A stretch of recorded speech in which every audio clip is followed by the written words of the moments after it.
Mga bossing, mag-apply po ka ng fertilization ngayon, first dose. Dinalaw po kami ng malakas na ulan kahapon ng hapon. Tamang-tama, basa ang lupa, mabilis mag-absorb po yung ating mga pataba. Sa mga baguhan lang po sa negosyong ito, kunting kalaman, panoorin nyo po. Mga bossing, kunting tips lang po pag mag-apply tayo ng pataba sa ating matanim na tubo. Lalo na po ngayon, wala na sa ayos yung presyo ng asukal. So ito, budget lang po tayo para hindi ho tayo masyadong mabaon sa utang. No? Utang is real kasi. So ito, tingnan nyo po yung itsura ng tubo. Sulit po yung pagkatubo, ganyan. No? Di ibig sabihin, bawat puno lalagyan natin. So ito po ang scientific na calculation and explanation yan. Tingnan nyo po ito mga boss.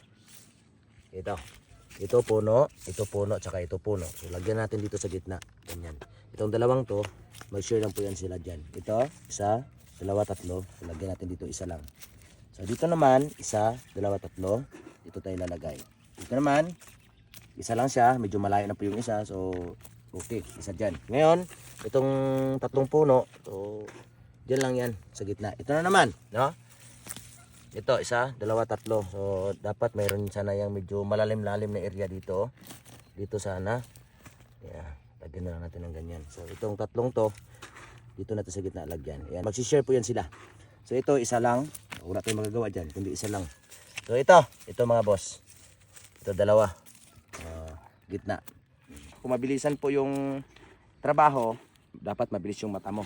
No? O, ganoon lang yun mga boss. Dito sa kabila, tapos na po itong na sprayhan and na hand weeding na rin po ito dito. So yung mga katuwang ko sa trabaho, papunta na po yan dito sila sa kabila. Okay, konting mikos-mikos na lang po yan dyan mga busing. So much better sana kung wala na talagang damo bago tayo mag-apply ng abono, pataba.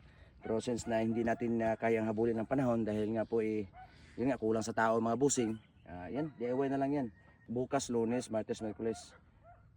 Mga 4 na araw ang duty dito. Nasa mga 6 na tao. Peaceful na yan.